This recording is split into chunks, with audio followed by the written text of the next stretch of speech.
नमस्कार, मी प्रणाली भोसले. माझे कोकणच्या बातमीपत्रात आपल्या सर्वांचं मनपूर्वक स्वागत करते. बातमीपत्राला सुरुवात करण्याआधी पाहूयात हेडलाईन.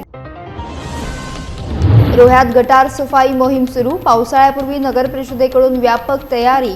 स्वच्छ रोहा सुंदर रोहा अभियानाला गती. अलिबाग वडखळ मार्गावर वाहतूक कोंडी. वीकेंडमुळे पर्यटकांची मोठी गर्दी. अरुंद रस्त्यांमुळे वाहतूक संथ गतीने. तासनतास अडकून प्रवासी हैराण. डुप्लिकेट दारू विरोधात रत्नागिरीत तीव्र आंदोलन. परवानाधारक विक्रेत्यांचे आमरण उपोषण. कठोर कारवाई करण्याची मागणी.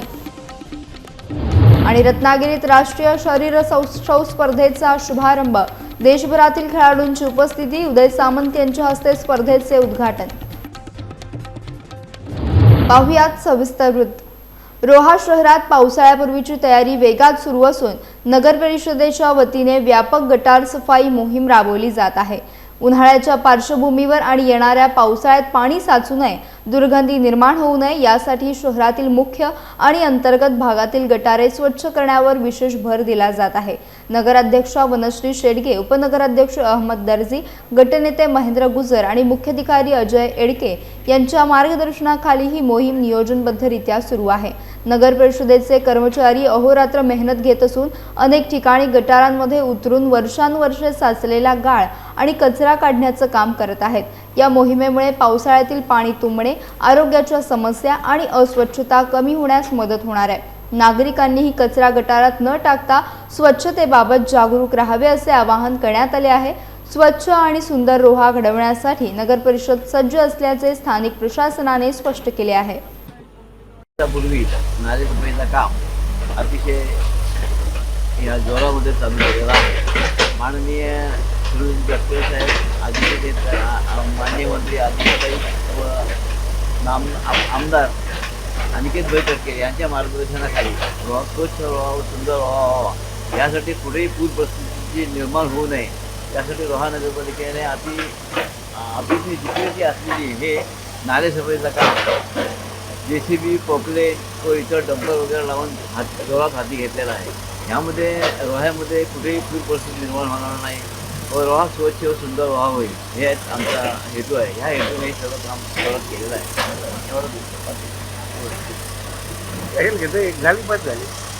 माननीय नगराध्यक्ष वनश्री शेडगे, त्याचप्रमाणे रोहा नगरपालिका असलेल्या सर्व नगरसेवक ह्या सर्व लोकांचं सहकार्य आणि सहभाग असल्यामुळे हे काम व्यवस्थित होईल. रोहा अष्टमी नगर परिषद मार्फत आता नगराध्यक्ष वनश्री शेडगे व नगरपालिकेचे सर्व टीम, नगरसेवक, सभापती यांनी नालेसफाईचं काम प्रत्येक प्रभागामध्ये व्यवस्थितरित्या चालू आहे. आम्ही नागरिकांना पण आता आवाहन करतोय, पावसाळा जवळ आलेला आहे तरी आता नालेसफाई झाल्यानंतर नाल्यामध्ये जास्तीत जास्त कोणी काही घाण टाकू नये व आज आपल्या नगरपालिकेमार्फत जे ट्रॅक्टर जी लोक फिरतात त्या हातगाडी आणि घंटागाडीमध्ये जास्तीत जास्त कचरा टाकून नागरिकांनी पण सहकार्य करावं व रोहा आपलं साफ व सुंदर राहील ही आम्ही अपेक्षा बाळगतो. उन्हाळी सुट्ट्या आणि वीकेंडचा दुहेरी परिणाम अलिबाग वडखळ मार्गावर स्पष्टपणे पाहायला मिळाला. या मार्गावर तब्बल 7 किलोमीटरपर्यंत वाहनांच्या रांगा लागल्याने प्रचंड वाहतूक कोंडी निर्माण झाली. परिणामी पर्यटक आणि स्थानिक प्रवाशांना तासनतास रस्त्यावर अडकून राहावं लागलं असून मोठ्या गैरसोयीचा सामना करावा लागला. विशेषतः या मार्गावरील अरुंद रस्ते आणि वाढती वाहन संख्या यामुळे वाहतूक सुरळीत होण्यास अडथळे येत आहेत. अनेक ठिकाणी वाहनांची हालचाल अतिशय संथ गतीने सुरू असल्याने परिस्थिती अधिकच बिकट झाली. कुटुंबासह फिरायला निघालेले पर्यटक या कोंडीत अडकून बेजार झाले. स्थानिक प्रशासन आणि वाहतूक पोलीस परिस्थिती नियंत्रणात आणण्यासाठी प्रयत्नशील असल्याचे पाहायला मिळालं. अलिबाग वडखळ मार्गाचे रुंदीकरण आणि पर्यायी मार्गाची आवश्यकता यामुळे पुन्हा एकदा अधोरेखित झाली आहे.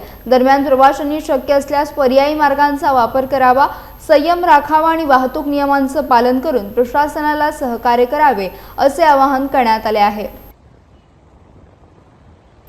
रत्नागिरी जिल्ह्यात गोवा बनावटीची तसेच डुप्लिकेट दारूची राजरोस विक्री सुरू असल्याच्या पार्श्वभूमीवर परवानाधारक मद्य विक्रेत्यांनी तीव्र आंदोलन छेडला। रत्नागिरी जिल्हाधिकारी कार्यालयासमोर आमरण उपोषण सुरू करत प्रशासनाच्या निष्क्रियतेवर त्यांनी नाराजी व्यक्त केली आहे। आंदोलनकर्त्यांच्या म्हणण्यानुसार जिल्ह्यात मोठ्या प्रमाणावर बनावट आणि गोवा बनावटीची दारू खुलेआम विकली जात आहे। यामुळे शासनाच्या महसुलाला मोठा फटका बसत असून कायदेशीर परवानाधारकांना आर्थिक नुकसान सहन करावे लागत आहे। याशिवाय या बेकायदेशीर दारूमुळे नागरिकांच्या आरोग्यावर गंभीर परिणाम होण्याची शक्यता व्यक्त केली जात आहे। त्यामुळे संबंधित यंत्रणांनी तात्काळ कारवाई करून अशा विक्रीवर पूर्णपणे बंदी घालावी अशी जोरदार मागणी करण्यात आली आहे। प्रशासनाकडून योग्य प्रतिसाद न मिळाल्यास आंदोलन अधिक तीव्र करण्याचा इशाराही यावेळी देण्यात आला। आमची मागणी अशी आहे की रत्नागिरी जिल्ह्यामधील जे सगळे परमिट रूम, देशी दारू दुकानदार, बिअर शॉप, वाईन शॉप यांची जी देशी दारूची किंवा सरकारी मद्याची जी विक्रीची ही होती किंमत होती किंवा त्याची जी एकूण विक्रीची संख्या होती ती गेल्या 5 वर्षात ही मोठ्या प्रमाणावर घसरलेली आहे आणि त्याच्यामुळे महाराष्ट्र शासनाच्या आर्थिक तिजोरीवर त्याचा महसुलावर फार मोठ्या ह्याने परिणाम झालेला आहे आणि परवानाधारकांना सुद्धा इथे भरावी लागणारी लायसन्स फी आणि मिळणारा उत्पन्नाचा नफा याच्यामध्ये सर्व गेल्या 5 वर्षात सर्व व्यवसाय हा तोट्यात आलेला आहे। त्यावेळेला त्यांनी असा आदेश काढला होता ज्या कार्यक्षेत्रामध्ये ज्या अधिकाऱ्याच्या कार्यक्षेत्रामध्ये अशा प्रकारचा इल्लीगल व्यवसाय अनधिकृत व्यवसाय आढळेल त्या ठिकाणच्या अधिकाऱ्याला निलंबित करण्याचे आदेश त्यांनी दिले होते। त्यावेळेला 2005 डिसेंबरमध्ये 5 पट सेल वाढला होता। म्हणजे जर महाराष्ट्र शासनाने जर ह्याच्यावर थोडा 50% जर अंकुश आणला तर महाराष्ट्राची आज जी ड्युटी 30,000 कोटीची आहे ती 1,20,000 कोटीवर पोहोचेल एवढा महाराष्ट्र शासनाला रेव्हेन्यू मिळेल। त्यामुळे महाराष्ट्र शासनाच्या पोलीस विभागाने, राज्य उत्पादन शुल्क विभागाने प्रायोगिक तत्वावर तरी महाराष्ट्राच्या गोव्याच्या धर्तीवर महाराष्ट्र टॅक्स करावा, म्हणजे ही स्मगलिंग किंवा ही चोरटी वाहतूक ही थांबेल आणि महाराष्ट्राचा टॅक्स वाढेल। रत्नागिरी शहरात 72व्या राष्ट्रीय फिटनेस आणि शरीर सौष्ठव स्पर्धा 2026चा दिमाखदार शुभारंभ मोठ्या उत्साहात पार पडला। राज्याचे उद्योग आणि मराठी भाषा मंत्री तसेच जिल्ह्याचे पालकमंत्री उदय सामंत यांच्या हस्ते या भव्य स्पर्धेचे उद्घाटन करण्यात आले। यावेळी आंतरराष्ट्रीय शरीर सौष्ठवपटू सुहास खामकर याची प्रमुख उपस्थिती विशेष आकर्षण ठरली। या राष्ट्रीय स्पर्धेसाठी देशाच्या विविध राज्यातून शेकडो नामांकित शरीर सौष्ठवपटू रत्नागिरीत दाखल झाले असून त्यांच्या पिळदार शरीरयष्टी आणि आकर्षक पोजेसने उपस्थित प्रेक्षकांना अक्षरशः मंत्रमुग्ध केला। प्रत्येक स्पर्धकाने आपली ताकद, फिटनेस आणि मेहनत रंगमंचावर प्रभावीपणे सादर केली। पर्यटकांनी टाळ्या आणि शिट्यांच्या गजरात खेळाडूंना उत्स्फूर्त दाद दिल्याने संपूर्ण परिसर क्रीडामय झाला।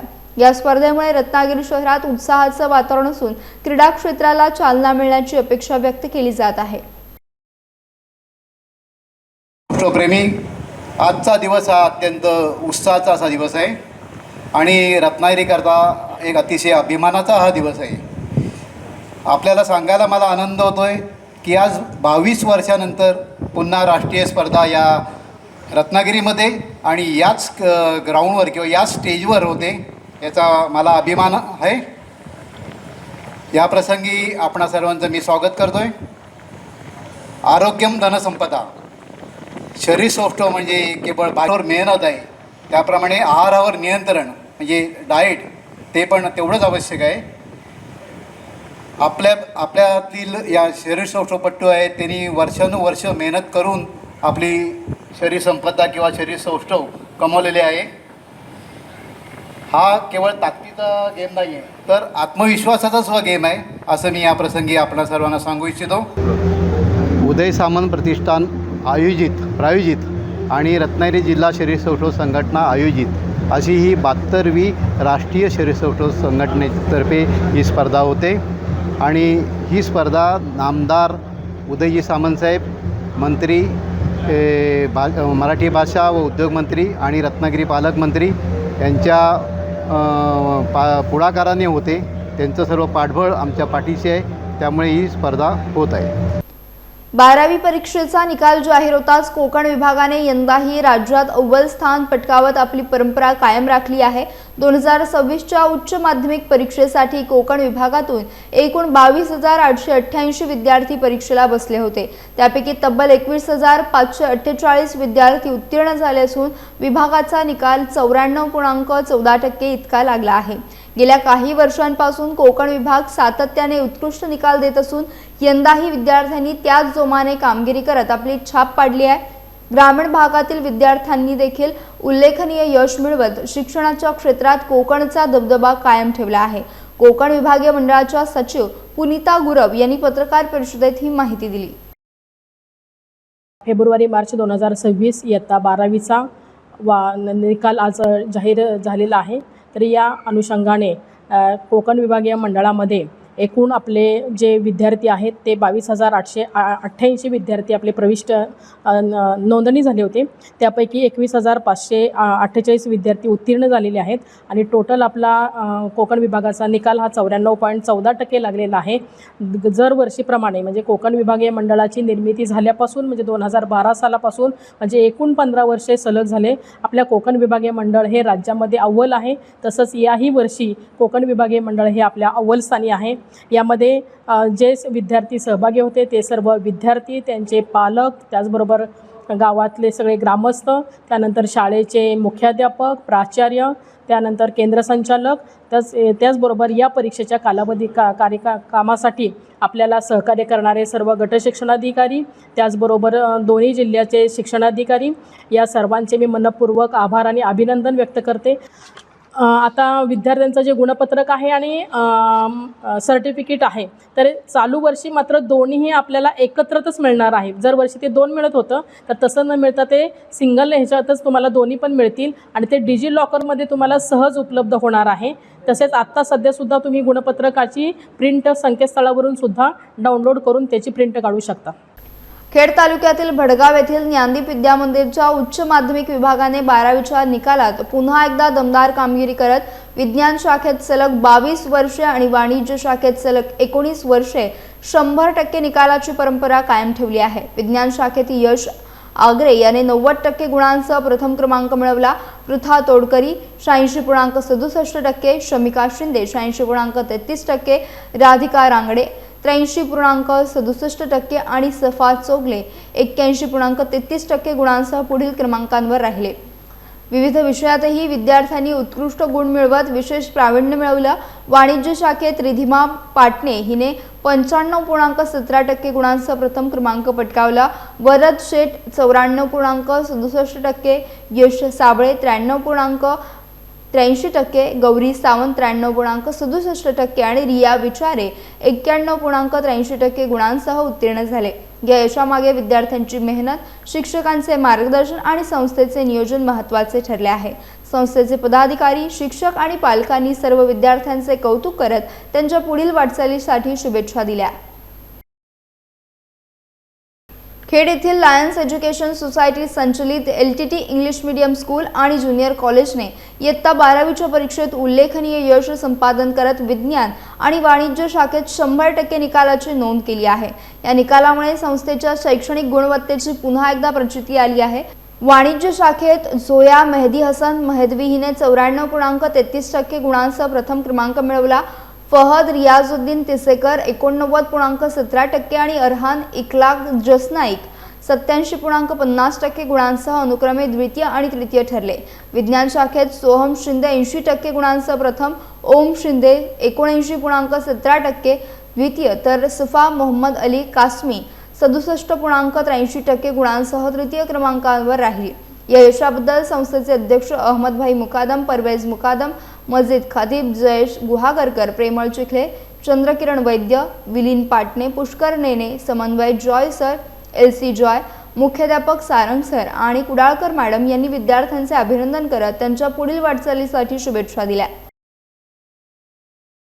खेड येथील अल मदीना वेलफेअर असोसिएशन संचलित MI Hajwani English medium school and junior कॉलेजचा इयत्ता 12वीचा निकाल यंदाही 100% लागला आहे। महाराष्ट्र राज्य माध्यमिक आणि उच्च माध्यमिक शिक्षण मंडळाच्या फेब्रुवारी-मार्च 2026 परीक्षेत विज्ञान शाखेतून 54 आणि वाणिज्य शाखेतून 58 विद्यार्थी प्रविष्ट झाले होते। सर्व विद्यार्थ्यांनी यश मिळवत उत्कृष्ट निकालाची परंपरा कायम राखली आहे। विज्ञान शाखेत अमान मुनावर कडवेकर यांनी 87% गुणांचा प्रथम क्रमांक मिळवला, तर अलमा ताहिर खान साखरकर 85% आणि रिबाना मोहम्मद अली उत्तरकर 76.67% गुणांचा अनुक्रमे द्वितीय आणि तृतीय ठरले। वाणिज्य शाखेत मोहम्मद जाहिद सादिक बिजले यांनी 91.83% गुणांचा प्रथम क्रमांक पटकावला। नाबिया नियाज रावल 89.33% आणि अमीना अफजल ठाकूर 88.33% गुणांचा पुढील क्रमांकांवर राहिले। या यशामागे शिक्षकांचे मार्गदर्शन आणि विद्यार्थ्यांची मेहनत महत्त्वाची ठरली। संस्थेचे अध्यक्ष बशीरभाई अजवानी, मुख्याध्यापिका सलवा तिसेकर तसेच सर्व शिक्षक आणि कर्मचाऱ्यांनी विद्यार्थ्यांचे कौतुक करत पुढील वाटचालीसाठी शुभेच्छा दिल्या। खेड येथे जामगे निवासस्थानी आयोजित कार्यक्रमात खेड नगर परिषद अपक्ष उमेदवार श्रद्धा सागर कवळे आणि सागर कवळे यांनी कुटुंबासह शिवसेनेत जाहीर प्रवेश केला। हा प्रवेश शिवसेना नेते रामदास कदम आणि आमदार योगेश कदम यांच्या प्रमुख उपस्थितीत पार पडला। शिवसेना मुख्य नेते एकनाथ शिंदे यांच्या नेतृत्वावर विश्वास ठेवत हा निर्णय घेतल्याचे यावेळी स्पष्ट करण्यात आले। या प्रवेश सोहळ्यावेळी जिल्हा प्रमुख शशिकांत चव्हाण, तालुका प्रमुख सचिन धाडवे, पंचायत समिती सदस्य महेंद्र भोसले, नगराध्यक्ष माधवी बुटाला, राजेश बुटाला, नगरसेवक मिनार चिखले, स्वप्नील सैतवडेकर, नगरसेविका रेश्मा खतीब यांच्यासह अनेक पदाधिकारी उपस्थित होते। यावेळी शिवसेनेत मोठ्या प्रमाणात कार्यकर्त्यांचा ओघ वाढत असल्याचं दिसून आलं। हिंदुत्व आणि विकासाच्या ठाम भूमिकेमुळे शिवसेनेवर विश्वास वाढत असल्याची प्रतिक्रिया मान्यवरांनी व्यक्त केली। कार्यक्रमात शिवसैनिक, युवा सैनिक, महिला आघाडी आणि ग्रामस्थ मोठ्या संख्येने उपस्थित होते।